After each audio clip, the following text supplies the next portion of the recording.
We have an amazing feast this afternoon. I believe that God has prepared something, not maybe delicious for some, but I believe we all need to hear this message because I consider this message to be one of the most important messages that I need to deliver to you because as your pastor, I care for you. Amen. We love you. I love you personally. Amen. Hallelujah. Aww. Amen. And I know you love me too. And we all need to hear this. Amen? For the past few weeks, I don't know if you noticed, mula pa dun sa topic nating Vision for Victory and saying no to oh no last Sunday, it seems like God wants us to come sa book of Nehemiah. I don't actually plan in doing that. Pero for some reason, ayaw akong paalisin ng Lord sa Nehemiah. So, ang na-share ko lang naman sa inyo, yung nire-reveal din sa akin ng Panginoon. So, I believe God has a plan for us and hopefully makatulong po ang mensaheng ito sa bawat isa sa atin. How excited are you to hear the message of the Lord this afternoon? I'm so excited. Yung side na to, excited. Sana maging stereo, no? Hindi lang left, meron ding right. Hallelujah. Mas maganda kung surround. Nehemiah chapter 4, verse 13 to 17. Ang sabi rito, therefore I, referring to Nehemiah, stationed some of the people behind the lowest points of the wall at the exposed places, posting them by families with their swords, spears, and bows. After I looked things over, I stood up because the people at that point, kasi nga destroyed ang kanilang walls, mababa ang kanilang moral, there have been so many oppositions and rejections, so many threats at that time, and yung kanilang mga workers, the merchants and perfume makers were afraid sa mga kaaway nila. But bilang leader, tumayo si Nehemiah to encourage the whole crowd. At ang kanyang crowd is composed of nobles, officials, ang sabi rito, and the rest of the people, and sabi niya, don't be afraid of them. In other words, don't be afraid of your enemy. Huwag kayo matakot kung may threat. Huwag kayo matakot kung may opposition. And I believe, 4,000 years later, nandito tayo ngayon, same message ang pinipreach ng Panginoon sa atin, don't be afraid. Kung ano man ang kinakatakutan mo sa bahay, huwag kang matakot, ang sabi ng Panginoon sa atin, don't be afraid of your enemies. Kasi yung bagay na kinakatakutan mo, on the other side of your fear, there is your destiny. On the other side of your fear is your blessing. On the other side of your fear is your breakthrough. You won't see that breakthrough if you will not face your fears. Kaya sabi ng Panginoon sa atin, don't be afraid. So how would I do that? Remember the Lord. He's great and He is awesome. Ang Panginoon natin ay dakila. He's perfect. He's awesome. So kung natatakot ka sa buhay, ang payo ni Nehemiah sa atin, alalahanin mo lang ang ginawa ng Panginoon sa iyo. Alalahanin mo kung sino ang Diyos mo. Alalahanin mo na ang Diyos mo ay great and awesome because sometimes God is allowing yesterday's problem so that we will have wisdom for our today's problem. Inaalaw ng Panginoon ang mga problemang pinagdaanan mo ng 2018 para pagpasok ng 2019, may panibagong wisdom tayo para harapin ang mga susunod na problema sa ating buhay. Hallelujah! Sabi niya, remember the Lord who is great and awesome, and I love this part, and fight for your families. Fight for your sons. Remember, kung matatakot kayo sa kanila, anong kakasapitan ng ating pamilya? Anong kakasapitan ng ating mga anak, your daughters, your wives, and your homes? And when our enemies heard that we are aware of their plan, in other words, nung nalaman ng mga kalaban na nabuko sila sa kanilang plano to kill us, and that God had frustrated it. I love that part. Ibig sabihin, kakampi talaga nila ang Panginoon. Kasi kung hindi man natatakot yung kaaway sa mga merchants and perfume makers, obviously, takot sila sa Diyos. And God frustrated their plans. Pinigil, inabort ng Diyos ang plano nila to kill these people. And sabi niya, and since the enemy heard that we are aware of them, we all returned to the wall, to our project, and each to our own work. And verse 16, so it was from that time on that 50% of my servants work at construction, while 50% hold their spears, their shield, bows, and wore their armor, and the leaders were behind all the house of Judah. And verse 17, and those who built on the wall, and those who carried burdens, loaded themselves, so that with one hand they work at construction. Sabihin nyo, one hand, and with the other hand they hold a weapon. I love that scene. Ang sabi niya, dahil takot sila sa threat, pero kailangan nilang tapusin yung wall, ang naging diskarte ni Nehemiah, okay guys, humawak kayo ng martilyo sa kanan to build the wall, at humawak kayo ng espada to defend yourself from the enemy. I want you to build the wall and be alert about the enemy. For the next 3 years, I want to talk to you about on this. For the next 2 days, I want to, okay, for the next few moments, I want to talk to you about on this subject, build and fight. Build, sabi sa katabi mo, build and fight. I don't know, I'm excited to preach this. This is my 4th time I've been preaching this subject, but I'm excited, mga kapatid. Build and fight. Actually, we're talking about the story of Nehemiah. Nehemiah was a prophet, and based on the teachings that we've learned for the past 2 weeks, and by the way, we have a Spotify account na pwede nyo marinig yung preachings natin 2 weeks ago. We have been preaching about Nehemiah. We've known na si Nehemiah was an influencer. Kung meron siyang social media account, obviously marami siyang followers. Meron din siya mga posters. May mga tao na nagpe-pretend because he was an influencer.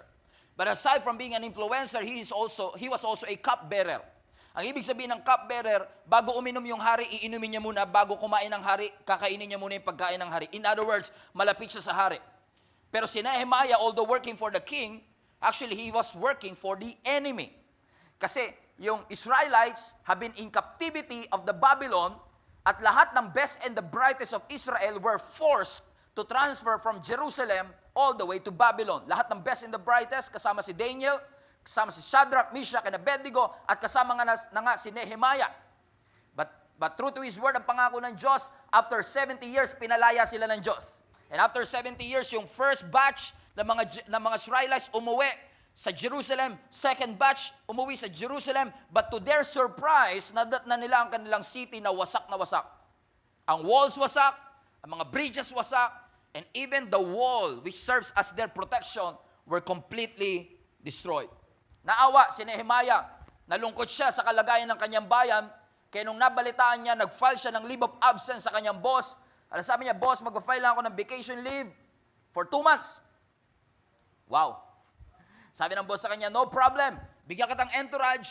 Bumalik siya at pinatawag niya yung mga ordinary men. And by the way, Nehemiah was just an ordinary man with an extraordinary purpose and extraordinary work. And I believe that's an encouragement for all of us na kahit gaano tayo ka-ordinary, meron laging extraordinary plan at extraordinary na assignment ng Panginoon sa bawat isa sa atin. So tinawag niya yung mga merchants, perfume makers, mga wala namang kaalam-alam sa construction, pero na-compel niya ang mga ito para i-rebuild yung wall. For more than 100 years, 114 years to be exact, walang nag-i-initiate na i-rebuild yung wall. Pero yung hindi kayang gawin ng 114 years, nagawa nila in 52 days, record-breaking. And the wall was rebuilt. Pero hindi ibig sabihin na nagawa nila in 52 days, wala silang oppositions. Oppositions were there. Setbacks were there. Threats were there. Pero hindi nagpadaig si Nehemiah sa threat, hindi nagpadaig si Nehemiah sa setback, hindi nagpadaig si Nehemiah sa oppositions, because Nehemiah had an assignment. At ang kanyang assignment is to rebuild the wall.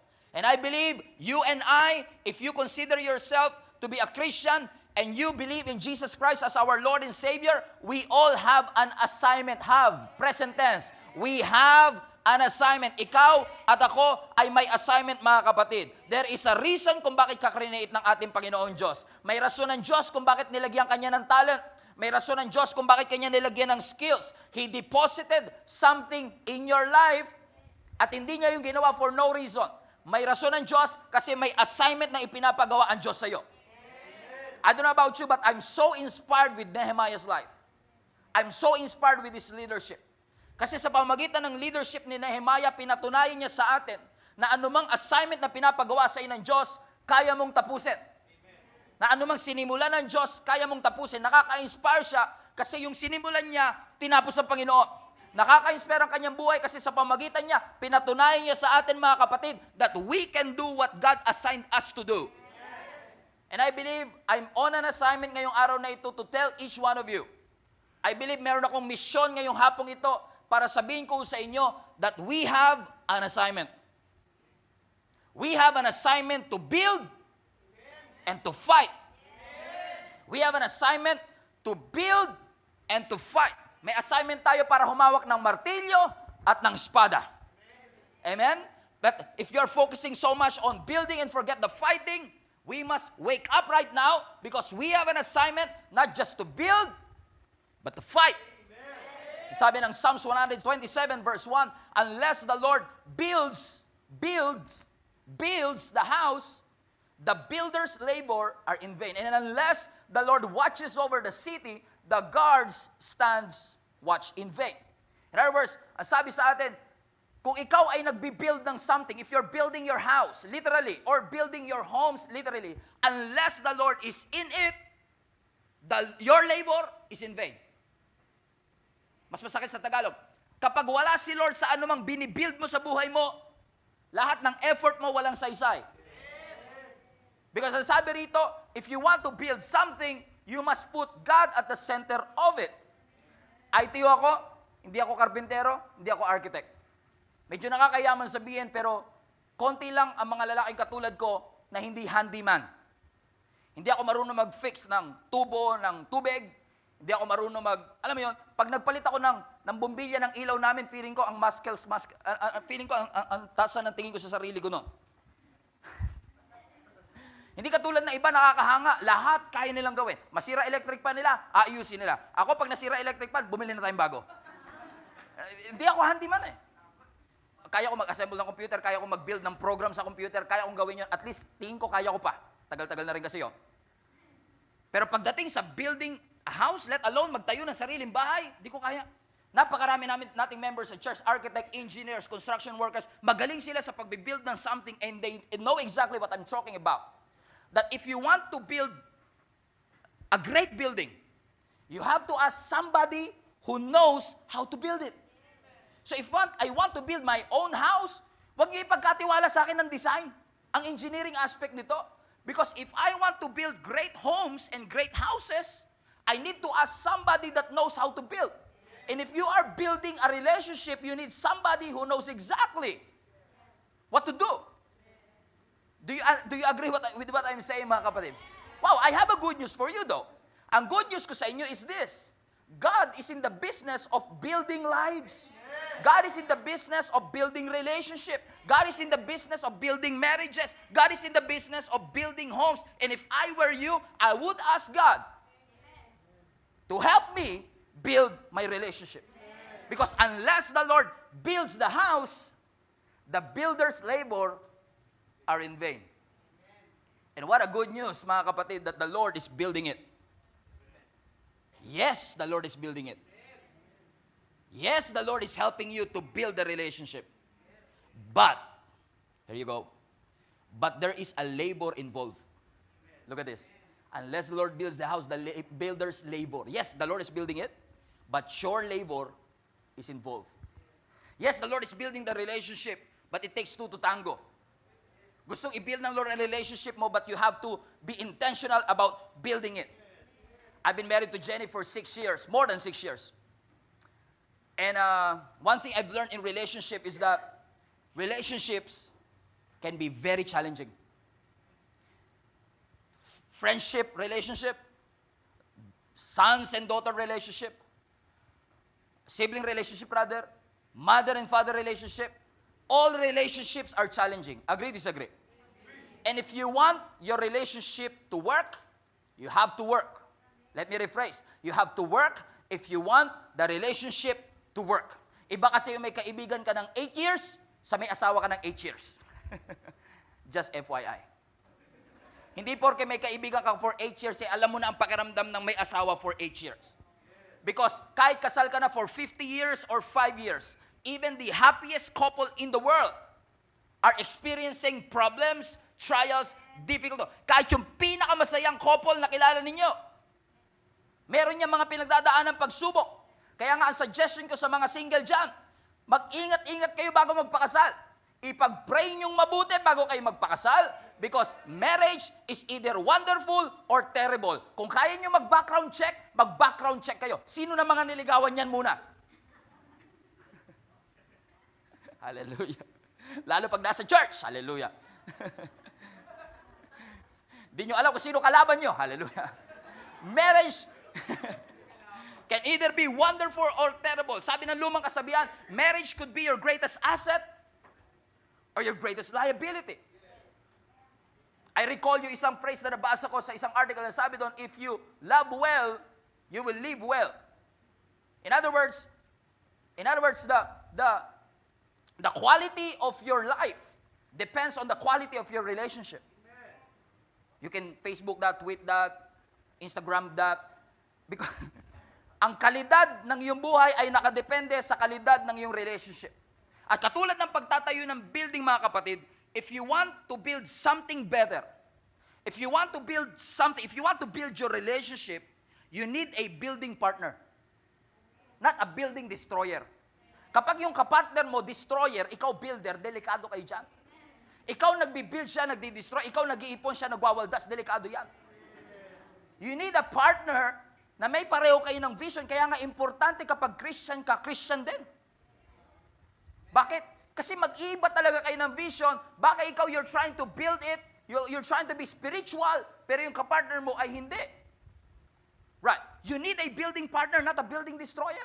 Kaya kami ni Jenny, we've been married for 6 years. Hindi pa naman ganun katindi ang mga experiences namin. Pero dapat natutunan ko na, mga kapatid, na you have to give in. Sometimes you have to give something to your wife. You have to be humble to him. Kasi iba pangangailangan niya sa pangangailangan ko. At iba yung pangangailangan ko sa pangangailangan niya. For many months, if not many years, sa pagsasama namin, masyado ako nakafocus sa mga bagay na dapat baguhin ng asawa ko. Na nakalimutan kong mag-focus sa mga bagay na dapat kong baguhin sa sarili ko. Kasi minsan ang thinking natin, magbago kapitbahay ko, magbago teacher ko, magbago boss ko, pero never natin dinisar na magbago tayo. Sabi mo sa katabi, magbago ka na. Walang gusto magpakumbaba. Lahat puro prideful. Pero sabi niya, gusto ko maayos ang relationship, pero walang nag-i-initiate na mag-ayos ng relationship. Gusto ma-restore ang relationship niya sa ama niya, pero walang gustong humingi ng tawad. Nobody wants to initiate. Sinishare ko nga sa couples conference yesterday na sabi ng Bible, Ephesians chapter 5, if you want to check, very clear sa atin na sinasabi ng Bible na ang pangangailangan ng mga lalaki is respect. Pangangailangan naman ng mga babae is love. Papansin nyo yung mga babae, sinabihan mo na ng I love you, kailangan mo pang ulit-ulitin. At kailangan hindi lang once a day. Because they want to feel secure. Hallelujah. Pag minsan wala ako, 2 days, sinasabi ko naman sa text na I miss you, I love you, pero pag uwi ko ng bahay, sasabihin niya, na-miss mo ba ako? Because I always have to assure Jenny na mahal ko siya. Sa lalaki, iba naman. We need to be respected. We need to be honored. Alam natin yun. Actually, kahit di kayo umatin, alam nyo na yun eh. Alam nyo na ang lalaki kailangan ng honor and respect at ang babae kailangan ng love. Pero ang problema, walang gumagawa. Kasi ang katwiran natin, bakit ko siya mamahalin? Hindi nga siya marunong mag-submit. At sasabihin naman ng babae, ba't ako magsasubmit? Hindi niya nga ako mamahal. See that? Alam mo, kailangan mong mag-submit, pero hindi ka nagsasubmit kasi hindi ka minamahal. Alam mo, kailangan mo mahalin ang asawa mo, pero hindi mo siya minamahal kasi hindi siya nagsasubmit. Alam natin ang responsibilidad natin, pero walang gustong mauna. Walang gustong maunang magpakumbaba. Kasi na-realize ko sa relationship namin ni Jenny, kapag minamahal ko siya, nagsasubmit siya. It's a domino effect. So kung aantayin ko lang lagi na mahalin niya ako bago ko mag-submit sa kanya, puputi ang mata nating kakaintay. Walang mangyayari, mga kapatid. Because at some point in our life, based on my experience, maybe not an absolute truth, mga kapatid, pero based on the experiences and the counselings that I've been through, yung mga naghihiwalay na mag-asawa, kung meron lang isang magpapakumbaba, malaki ang tsansa na hindi matuloy ang paghihiwalay. Kasi ang gusto lagi natin madalas sa relationship, kahit kaibigan pa yan, kahit nanay o tatay, gusto natin tayo ang boss. Ako ang boss dito sa relationship na ito. Nay, ako ang boss sa relationship na ito. Dapat walang boss sa relationship kasi si Lord dapat ang boss sa ating relationship. If you want to make the most out of your marriage, you both have to be servants, not the boss. That's what we're trying to do. Kasi first year in marriage, hindi naman kami nagsasama ni Jenny sa isang bahay bago kami ikasal. So, I don't really know her personally. And she doesn't really know me personally. Kaya nung kinasal kami, ang basehan namin yung sa mga Disney film.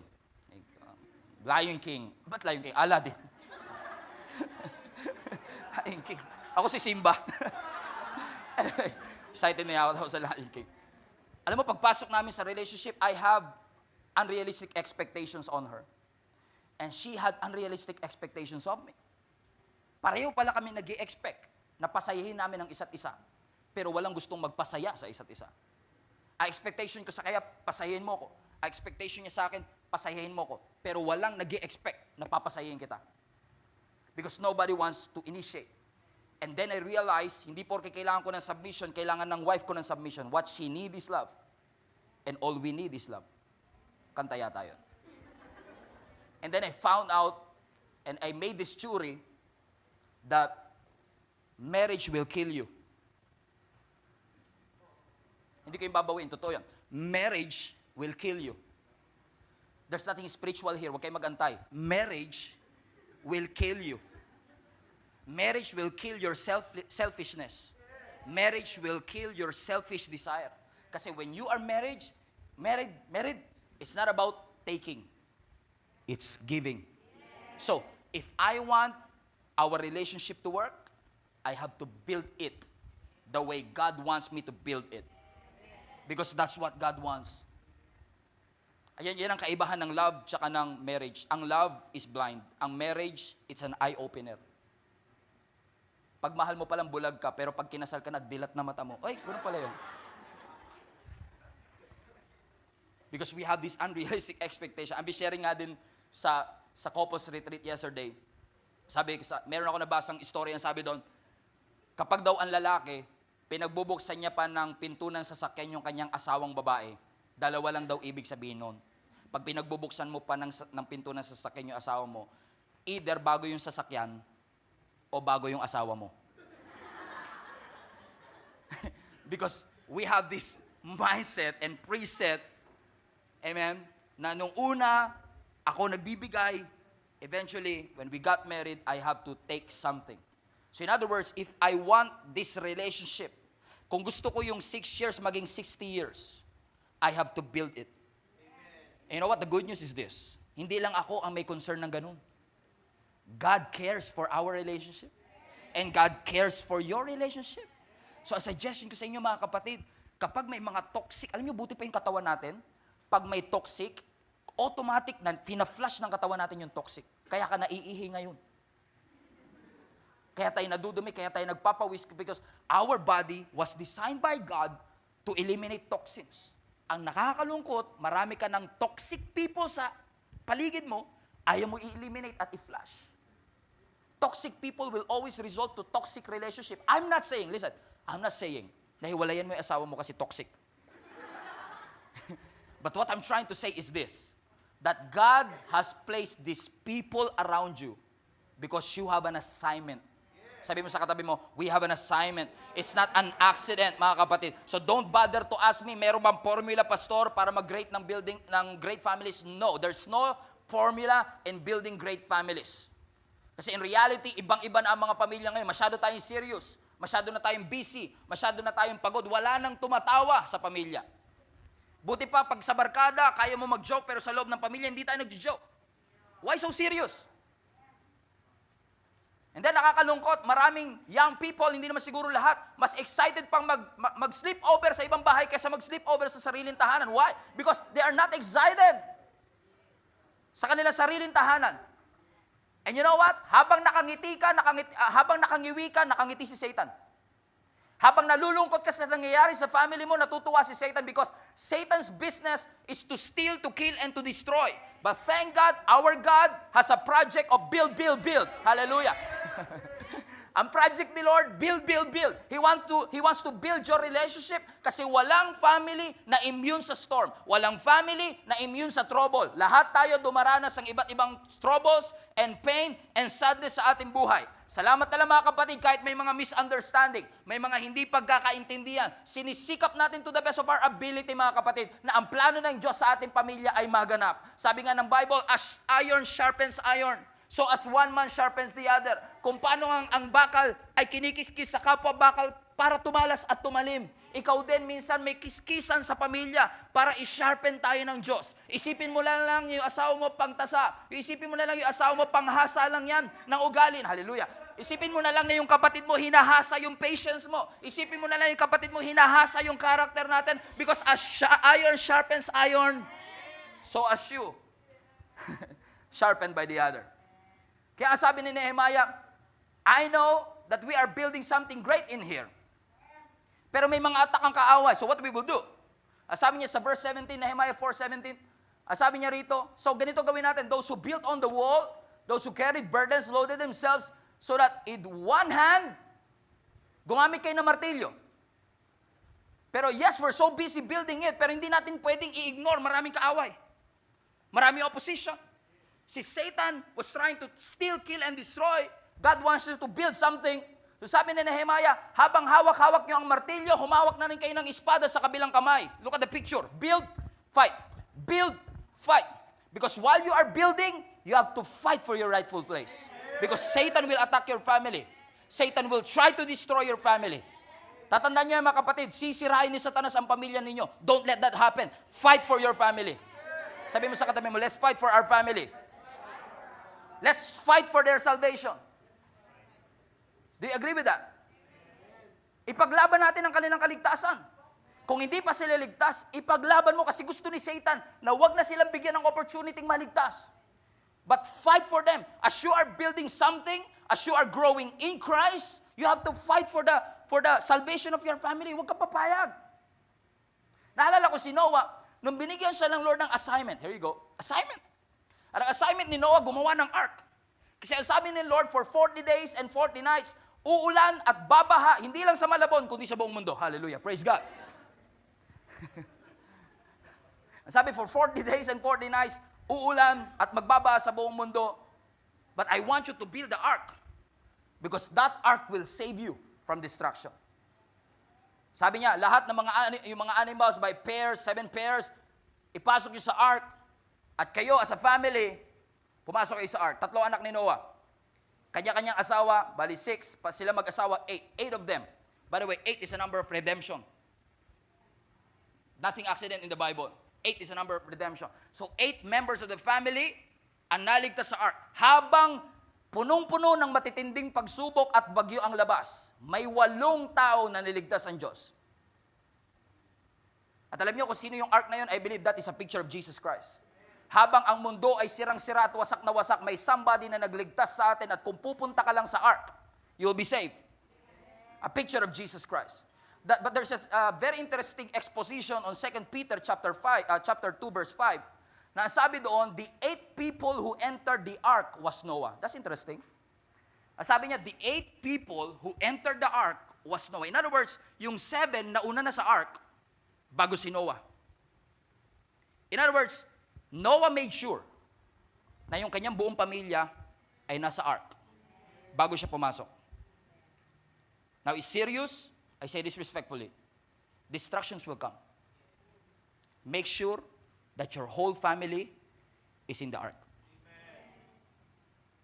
If it means na ikaw yung huling papasok, Pastor, inuunti-unti ko pa, Pastor. Baka unti-unti rin yung pagpasok mo sa langit. Kamay muna. Naintindihan ko naman, 10 years, unti-unti, okay lang yan. Unti-untiin natin. Baka sakaling 30 years, patay na. Dode na. But I believe, mga kapatid, while we are building something for the glory of God, I want us to make sure that our family is inside the ark. Listen to me. This is exactly why God called you. To save your family. Let us make our families great again. Iligtas natin ang ating buong pamilya, mga kapatid. Whatever it takes. Magkaroon tayo ng ganung spirit, whatever it takes, ililigtas ko sila. Hindi ko siya masira ng gospel kasi galit siya sa akin. So if it means na para masirang ko siya, papatawarin ko siya kahit siya pa ang nagkasala. Whatever it takes. I will fight for my family kasi gustong-gusto ni Satan na hindi ka humingi ng tawad. At habang nakangiwi ka, nakangiting siya. So let us fight for our family. If it means that I have to resolve the conflict, I will do it. If it means that I have to forgive her, forgive him, I will do it. Because I will do whatever it takes. Because if you don't do it, you will live miserable lives. Don't do it, and you will live a miserable lives. But if you do, you will see the plans of God happen in your life. Satan wants to make your relationship miserable. Don't give him the luxury of seeing you having a miserable life. Na tinatawanan tayo ni Satan, I won't allow that. Let us fight for our families. Let us fulfill the vision that families are coming together in this church. trying to worship God. Why? Because we want not just us. Ang samang pakinggan mga kapatid, that we are saved on the ark, but our families are drowning outside and we can't even help them. We're on a mission. And our mission and our assignment is to save them. As parents, to save our children. As children, to save our parents. Introduce Jesus to them, whatever it takes. Look at Job. Si Job, ang sabi dito, very interesting yung verse ito. Ang sabi ng Job 1:4, Job's son would take turns preparing feast in their homes. And they would also invite 3 sisters to celebrate with them. But when these celebrations and tipar-tipar ended, party-party, sometimes, 80s yata yun, ano? Sometimes after several days, Job would purify his children. In Hebrew, Job will pray for his children. After ng party ng kanyang mga anak, after nilang gumimik, ang tatay magpipray. Hindi para sa kanyang sarili, para sa kanyang mga anak.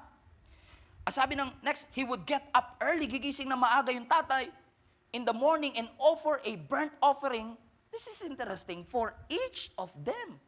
Ilan ang anak ni Job? 10. So every anak niya, magbibigay siya ng burnt offering at magpipray siya para sa kaligtasan ng kanyang anak. At sabi dito, anong dahilan ni Job? For Job said to himself, perhaps my children have sinned and have cursed God in their hearts. So this was Job's regular practice. Sabi niya, maaaring ang mga anak ko nagkasala habang nagpa-party-party sila. So I will burn an offering para sa aking mga anak. Hindi si Job ang nagkasala, pero nagpipray siya para sa salvation ng kanyang anak.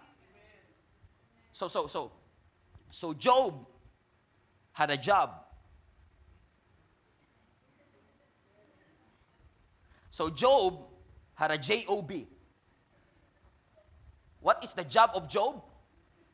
By the way, ang Tagalog ng Job, hindi gawa. Job din, name siya eh. So Job had a job. Ano ang job ni Job? To pray for his children. Now, I believe, as a parent, we have an assignment. What is our assignment? To pray for our children. As much as you can, cover them with the blood of Jesus Christ. Alam mo, sa totoo lang, ang gusto ni Satan, lahat tayo mamatay prematurely. Gusto kanyang patayin sa hindi mo pa oras. So every time lumalabas kayo ng bahay, pupunta kayo sa opisina ninyo, always pray. Hindi lang para sa inyong mga anak, para sa mga magulang nyo, that God will cover them with the blood of Jesus. Ako, pag may kapamilya ako, wala pa sa bahay, nagdadrive pa, lagi yung sinasabi, mag-text kayo bago kayo umuwi because I've been praying for them. I want God to cover them. So I believe ang assignment ng mga parents is, Lord, protect my children. Lord, bless the work of their hands. Lord, give them pure thoughts. Kasi iba-iba na po mga thoughts nila ngayon, Lord. Puro moba na po mga thoughts nila, Lord. So give them pure thoughts. Give them the strength, Lord God, so that they can do whatever you want them to do. Lord, provide the needs of my children. I'm praying, Lord God, I will cover them. Araw-araw. Job is doing this regularly because he has a mission. We have an assignment, mga kapatid, to always pray for our loved ones. Lord, lead the way for my children. Lord, lead the way for my father. Lord, allow my children to grow in wisdom. Lord, allow my parents to grow in wisdom. Lord, allow my children to be filled with your love. Pastor, old school na yan, 4,000 years ago pa yan. Well, yeah, old school, but still works. Prayer still works. Ang panalangin gumagawa pa rin.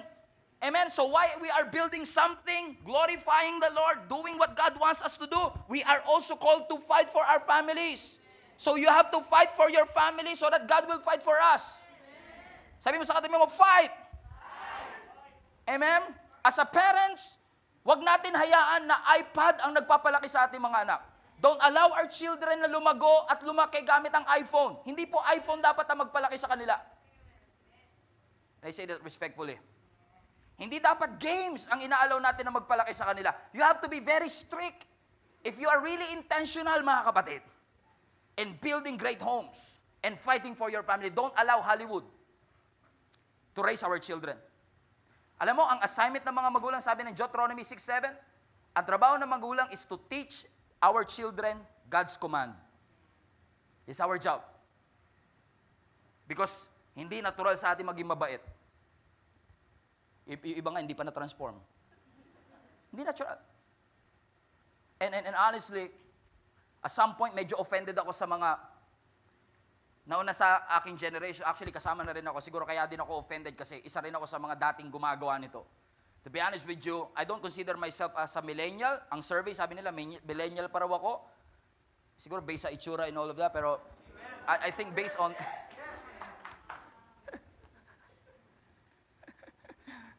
Either millennial or memorial. It's your choice. Ano?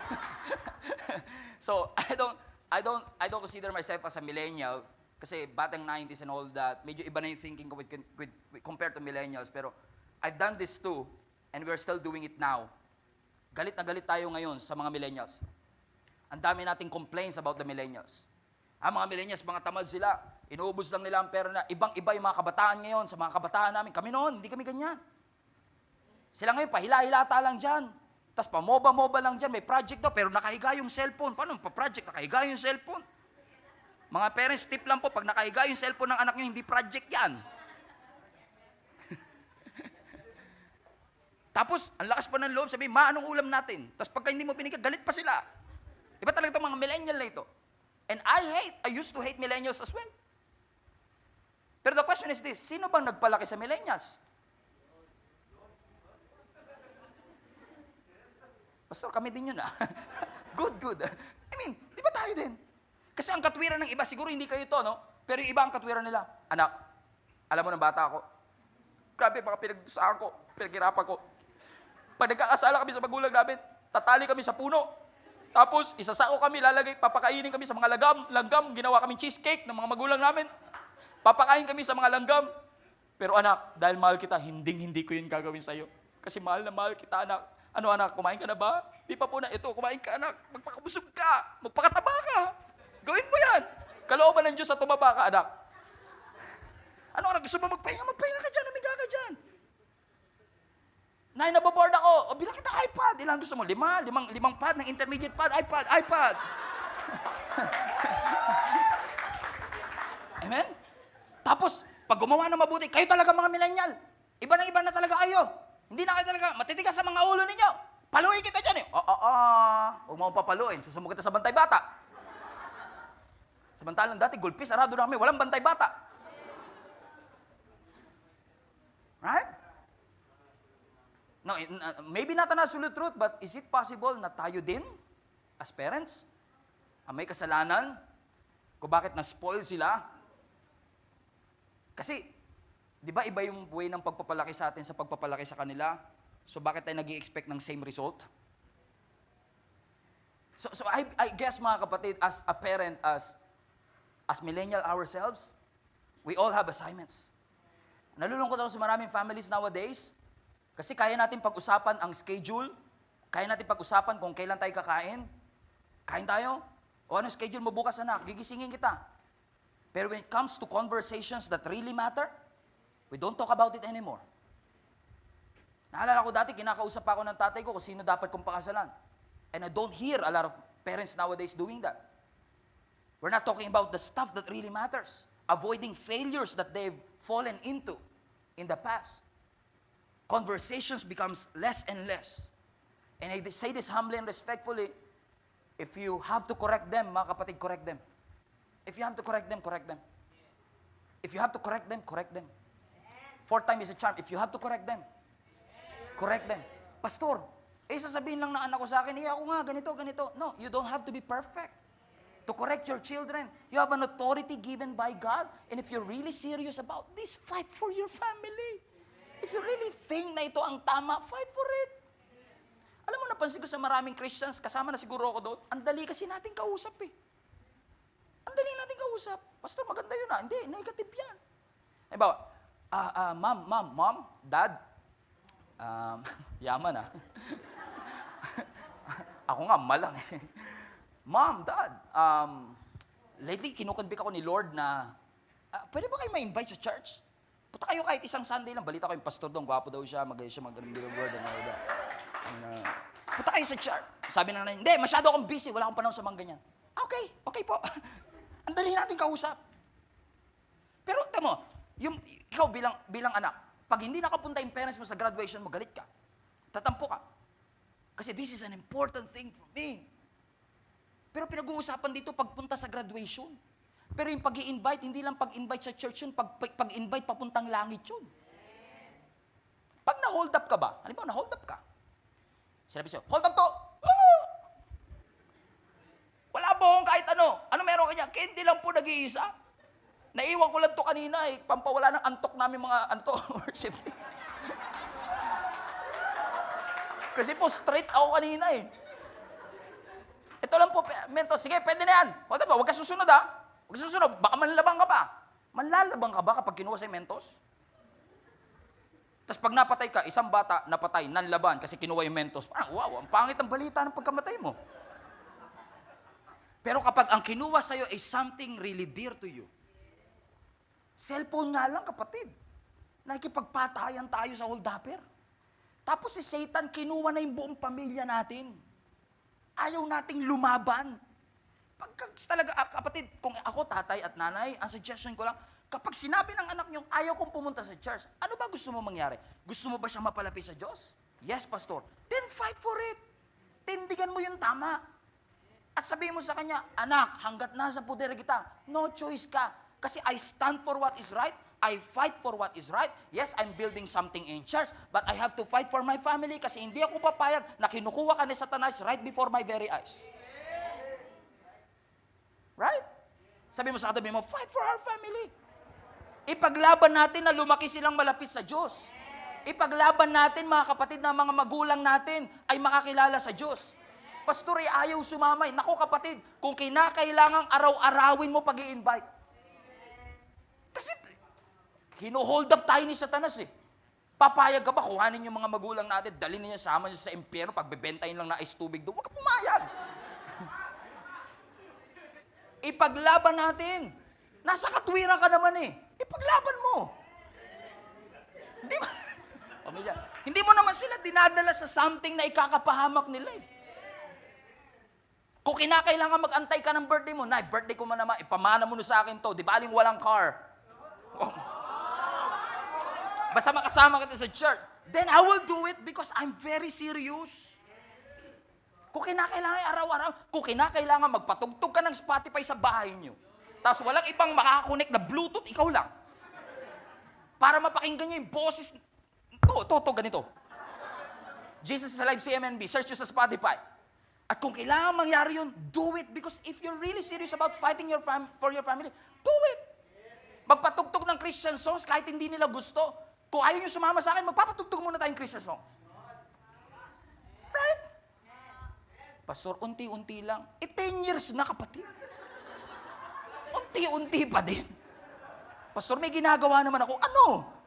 Nagpipray ako. Nakutay tayo dyan. Build and fight. Amen? Alam mo, may testimony kanina, narinig ko mismo, marami ng testimony ganito, by the way. Yung parents sila ay sumama, nagagalit pa talaga eh. Ginagawa nung anak, nagpapatugtog ng Christian song, wala magawa eh. Hindi marunong yung nanay mag-operate ng Bluetooth and all. Naka-disable pa yung Wi-Fi. Papatugtog siya. Wala siyang kaalam-alam na nag-i-invest na siya sa family niya. Alam mo, nung nagkaroon ng cellphone yung nanay niya, ang sabi ng nanay niya, anak, lagyan mo nga ito ng worship songs. Kala niya walang investment. But because he's serious about fighting for his family, yung nanay niya ngayon, Christian na. Nagsiserve na sa Lord. That's what I call fighting for your family. Nasa katwiran ka naman eh. Ipaglaban mo. Build and fight. Ano sabi ni Joshua? Joshua 24:15. If serving the Lord seems undesirable to you, then choose for yourselves this day whom you will serve, whether the gods of your ancestors serve beyond the Euphrates, or the God of the Amorites in whose land you are living. In other words, sabi ni Joshua, guys, kung ayaw nyo sambahin yung Diyos ko, basta maghanap kayo ng Diyos na sasambahin nyo, basta sigurado kayo may Diyos kayo sasambahin. Kung gusto nyo Diyos sa Euphrates, go. Gusto nyo Diyos sa Amorites, go. Basta siguradong may Diyos.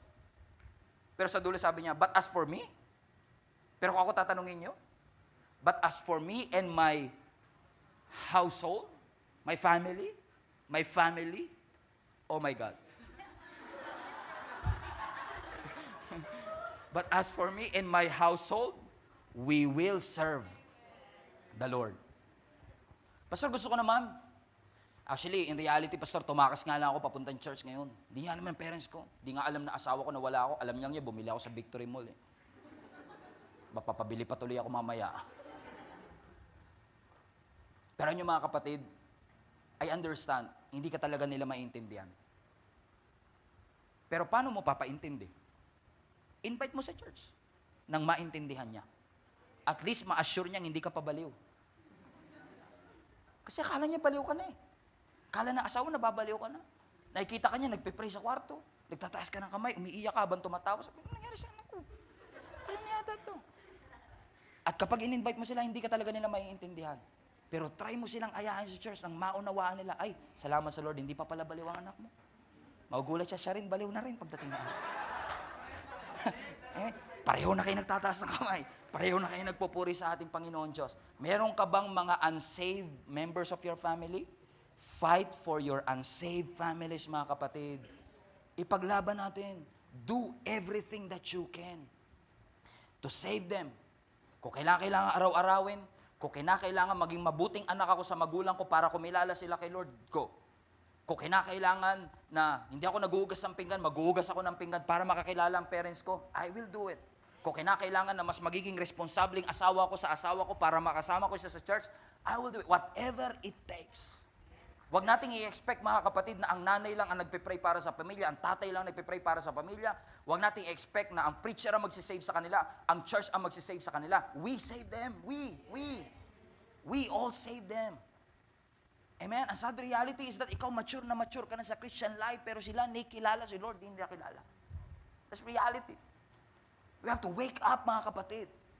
Because God has a great plan for your life. So question, is your family worth fighting for? Sabi nila, the Filipinos are worth fighting for, but is your family worth fighting for? So, if your family is worth fighting for, then save them. Then fight for them. Pastor, mukhang wala na, mag-iwalay na kami mag-aasawa. It may look like it's over. But fight for your marriage. Huwag kang basta give up. Amen. It may look like sobrang daming drama sa pamilya ninyo, but it's not yet over. God still wants to use you to build and to fight. Do the best that you can, mga kapatid. Do the best that you know how. Fight for your wife, for your husband, for your sons, and for your daughters, all for the glory of God. And command the devil, you have authority, command the blessing, the devil to loose you and set you free. And believe God for miracle, believe God for breakthrough, believe God for forgiveness. By the way, kung may mga hindi ka pa pinapatawad, by all means, mga kapatid, do everything that you can para mawala yung sakit na yan and forgive those people. Because Satan wants you to be miserable. But God wants to build that relationship, restore that relationship, and once you reconcile, it's not too late. Amen? To make our families better. It's not too late. Amen? Maybe buong pamilya na kayo nagsiserve kay God, but still we have families out there that needs Jesus. Kami buong family na kami, but still we have families na hindi pa nakakilala sa Panginoon. So, we all have an assignment. Let's do our best, amen, to save them. While we are building, we're fighting for them. Build and fight. Tayo po tayong lahat, mga kapatid.